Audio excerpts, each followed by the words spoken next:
Hello, my name is Kevin and welcome to the Love Decanters channel. So this is part 2 of my visit to Lockhouse Antiques. Yeah, more. It's going to be all vintage glass, I'm afraid, but some of it's UK, some of it's not. I do look at something that's not glass. Yeah, I know. It's supposed to be glass, but sometimes stuff happens. Anyway, let's get on and have a look. Got Whitefriars little ashtray here, but we've also got this bark vase, and yeah, it doesn't show up very well. The price is £75, and I think that's a good price because it's quite big. I'm not sure exactly how tall that is, but it's decent size. You can see it compared to everything else there. But we can have a look at prices for that. We're looking at the whitefriarsglassworks.com website, and yeah, so this is the ashtray. And these are the bark vases. It comes in 3 sizes. I think there's another one that's even bigger than 9 inches where the base goes in at the bottom, but I think that's a bit later. So this is 1967, which is the first time it appears in the catalogues. It is a Geoffrey Baxter design, and they made them right up to the end in 1980. So yeah, it's this size here. I've been doing a little bit of digging about because I think they had £75 on it. These are sold ones. The problem here is that they're all different sizes, so not all of these are the 7.5 inch one, and that makes a massive difference. I did find, I think, this one. Yeah. So this one is over 100. I think this might be the 9 inch one, but this one here, 65. I think this is the small one. Let me go back. I think I've got the wrong pages open. So, but some of the like this one, I think this is a 7.5 inch one. It's got 73, but it's plus postage, so it's nearly £80. And then we've got some down here. I think these are the bigger ones. I think these are sold, by the way. So these are sold prices. And these are £80, but it's plus postage, so it's like 86. That's a small one. That's a small one. You just have to look at the proportions, and they don't look quite right. Yeah, so I think the price is okay. A lot of these are small ones, and that's why the bigger ones are more expensive because they're rarer. But yeah, most of these are small ones. And looking at ones that are for sale, I still think the price is actually really good, because some of them you're paying a lot for them. Oh, that's the huge one I was telling you about. So look at this, £450. And can you see? Let me just show you this. See, it goes in at the bottom. I'm not sure what year this started, but yeah, if you have an absolutely huge one which goes in at the bottom like this, that's where you're at. Yeah, because these are quite rare. In fact, oh, actually, that's the best picture to look at. In fact, there you go. So if it goes like that at the bottom, you're on to a winner. Got some Stuart fruit dishes here. They're based on the Stratford pattern, which was designed by Ludwig Knai in 1921. But I don't know the name of this pattern on the rim. It's not one that's common. We can have a look in the catalogues and try and find it. If it's pre-war, it's probably only going to have a pattern number, but we can try and find it and get a date for it or something. So after walking away confidently thinking, yeah, I'm going to be able to find that cut pattern design, obviously I completely failed to find it. Now, I can tell you something about it though. So the sweetmeat dishes themselves, they're based on the Stratford pattern with those rings on them. That was designed by Ludwig Knai in 1921. So we know that the actual base pattern of the dishes, sweet dishes, is post 1921. The design does actually look like a Ludwig Knai design. Yeah, with that abstracty foliage hanging on a ring running around the just under the rim.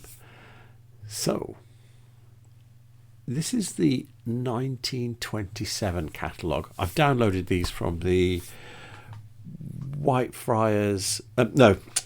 Stuart Crystal Collectors Facebook group, by the way. So if you want your own copies of these, you can just go there and download them. But anyway, so this is the shape we're talking about, and you can see they've used the same shape. This one is similar-ish with like a hanging pattern, but yeah. Now, what's interesting about this shape is it's got this knob. Can you see this little ball on the stem? In fact, a lot of the ones from this era seem to have balls on the stems. Now, shoot forward to 1938. This is the next catalogue that I have, and they're still using the shape with the ball on the stem. Can you see? That pattern's still not there. But anyway. And then what I have is not that one. This is 1964. These are the sweetmeats. There's no ball. All the sweetmeats that are here don't have balls on the stems. Or sweet dishes. I keep calling them sweetmeats. Sweet dishes. Don't have balls. And same for 1972. They just got straight stems. Yeah, all the sweet dishes. So I thought, okay, that's interesting. So I do have all the post-war diagrams. You can see them at the bottom here. I've actually been through the whole thing, and when you go through it and you look for the sweet dishes, they don't have knops. Look, there's another one. There's a plain one, no knop. There's another one, no knop. So it looks like after the war they don't do ball knops on the stems, which means that design, maybe it was made after the war, but design wise it's a pre-war design. So it's probably from the 20s or 30s. It's probably not made for a long period of time because it doesn't sit in either the 1927 or 38 catalogue. So it wasn't made for like 20 years or something like that. It's under 10 years probably. So yeah, so it's pre-war, 1920s or 30s. Interesting claret jug here. I mean, it looks not that old, but yeah, this pattern is a wash, but this stopper is original. It fits nicely, but yeah, it's not like a Stuart one. The way the handle is looks like the Stuart ones. The shape of it looks like a Stuart one, but the stopper doesn't look like a Stuart one. So we'll have a look around and see if we can find this. No guarantees. So that jug, I found it. It's by Thomas Webb. The pattern is called St Andrews, and they had £10 on it. £10. So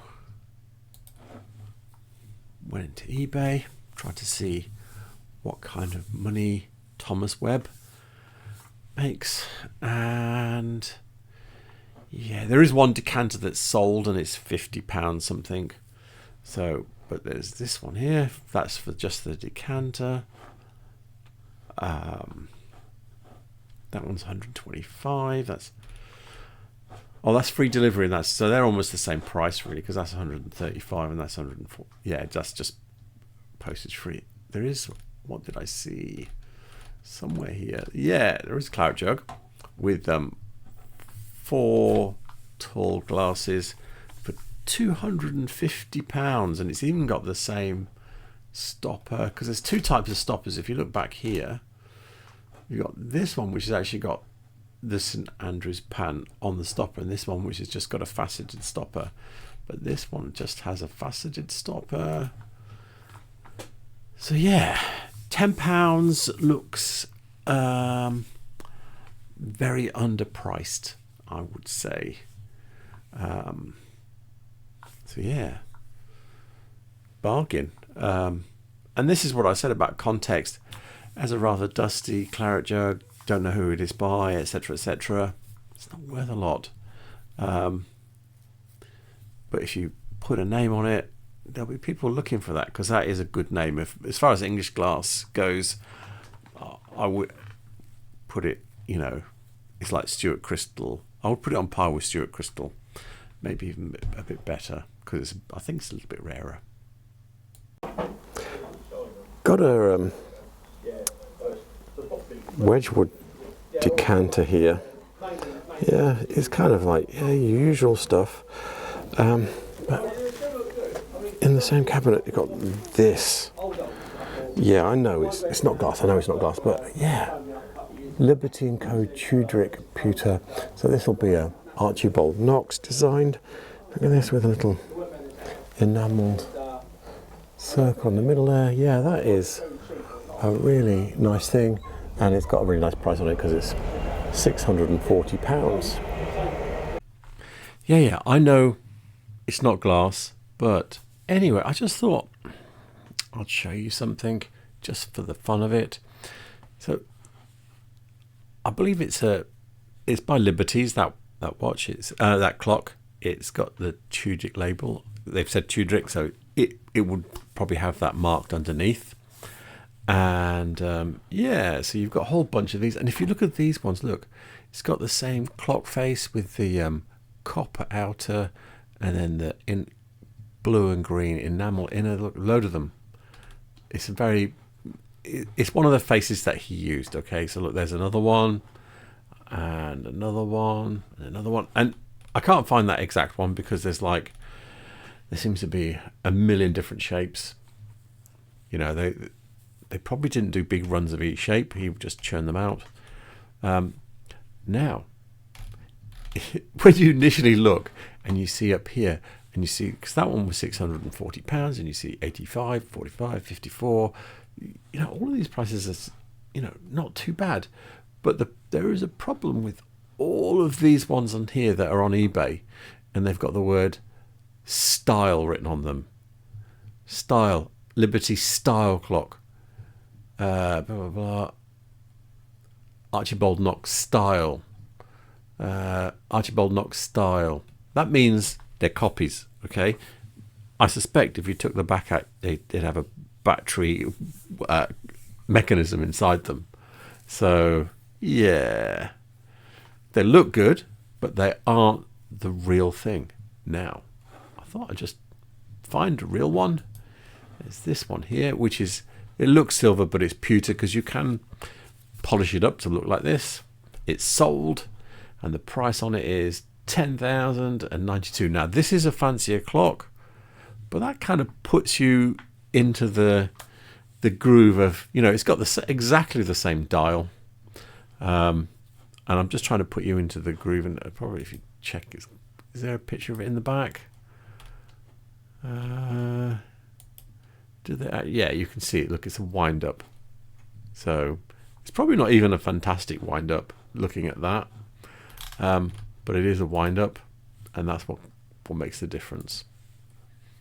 But yeah, exactly the same dial, just a fancier frame for it. So anyway, I just thought I would show you that because that's why I was kind of like, ooh, look at that. It's because, yeah, Liberty, Archibald Knox name puts things into a different place, really. Even if it is a simpler design like that, that's not particularly fancy. It's not really breaking the rules too much for Art Nouveau of the period, so not like this one is. But anyway, I just thought I'd show you that. Got a whole bunch of Whitefriars here. We have a tricorn vase in the back, and then we've got some Sparrowbeak vases. Yeah, and we've got a 9099 little ashtray. I think that's a post-war one, and I think this one is a later one, and these are the earlier ones. We can look those up and have a look. So we're looking at the whitefriarsglassworks.com website. This is the 1938 catalogue, and I think it's the first appearance of the 9099 little ashtrays. without a little hole in it.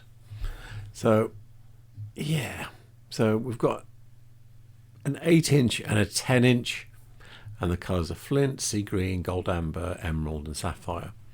The one that we were looking at there was ruby, and it's not this size, it's much smaller. Those kind didn't appear until after the war.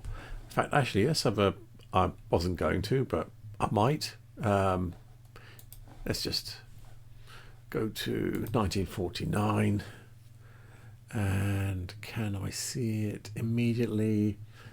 Come on, someone help me out here. Where is it? These pictures are so tiny. Oh, let's go 1950. I can't see it there.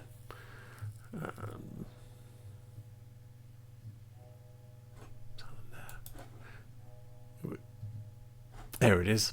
909. It doesn't tell you what colours, but look, it's got the different sizes down to little 6 and 5-inch ones.